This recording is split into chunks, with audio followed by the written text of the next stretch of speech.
it's complete news to me. I have a theory that there's somebody somewhere, probably a bunch of munchkins sitting somewhere in a small room inventing shit. Because I hear these things all the time, and that's a new one. That is a new one as of these last 2 minutes. The last time I heard anything about Candyman was I saw Tony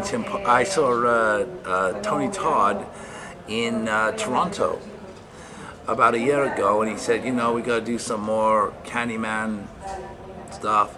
And I said, well, it needs a new story. It needs a story worth telling, And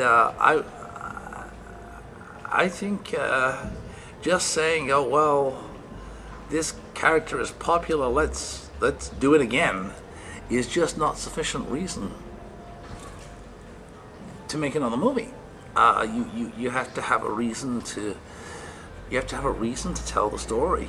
What is unique about the story, and if you don't have a unique reason to tell a story, you end up with Hellraiser's, pick your number, or endless Friday the 13th and endless Nightmare on Elm Street. All these movies which are just really made, frankly, for accountants. I don't think they're made for any real creative reason. And my life's too short to be making movies for accountants.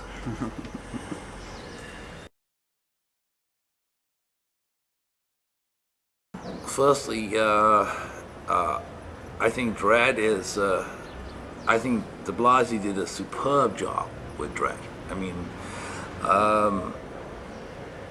for a man who was my intern 5 years ago, to turn out a movie which is so effortlessly confident and withholds its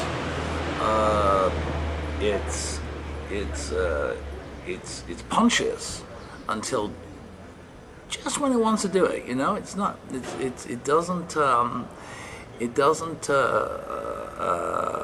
pander at all to an audience that wants a thrill every 2 minutes. It takes its time, and I think it also has some really nice performances in it. I think he did a superb job, and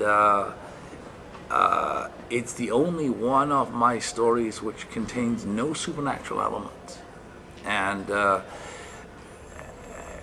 which contains its own challenges. There was no big piece of special effects. There was no Pinhead. There was no Candyman to appear so that there was no eye candy. Eye Candyman. There was nothing like that, and so he was really telling his story based entirely upon the characters, and I think he did a superb job.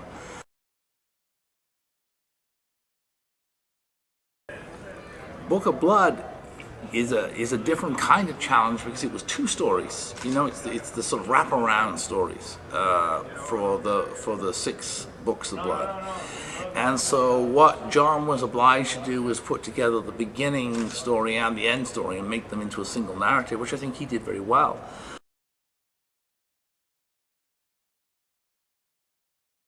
Now what we have to see is what else we can do. I think we're going to do People Are Blues, and we're going to do well, I don't want to talk too much, but there's a bunch of other things waiting in the wings. Whoever knows when a movie's going to get made? What happens classically is that people say, "Oh, it's not going to happen. It's not going to happen," and suddenly it's happening. And there are 2 movies, People Are Blues and Son of Celluloid, which are both movies which I would very much like to see happen sometime next year, be made next year for release in 2011. Whether or not that happens is in the lap of the gods.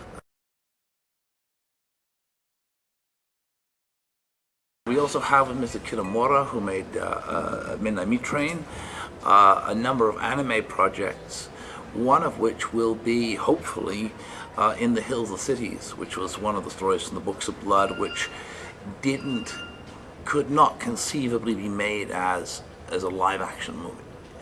And it was Mr. Kitamura who came to us and said, hey, how about this as an anime? And I thought that was a sensational idea.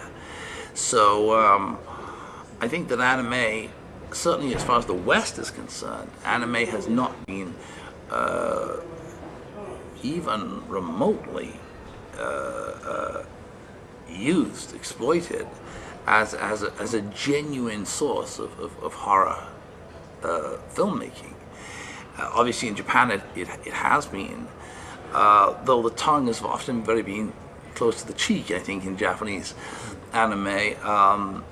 I think there's a real case for making really, really dark, spectacular horror movies in anime form, because many of the stories in the Hills of Cities would certainly be an example, but there's a story called The Skins of the Fathers, for instance, which is a sort of Lovecraftian story from the Books of Blood, which again requires huge monsters and sort of Cthulhu-sized monsters, which is inconceivable as a live-action movie, but would be wonderful as an anime.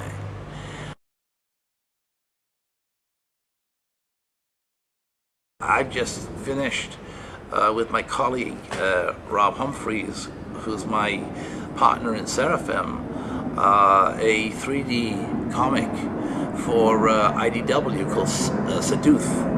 Are you familiar with this at all? Yeah, I was reading about it. It sounded very interesting. Oh yeah. We don't have any SEDUTHs with us, do we? No, darn.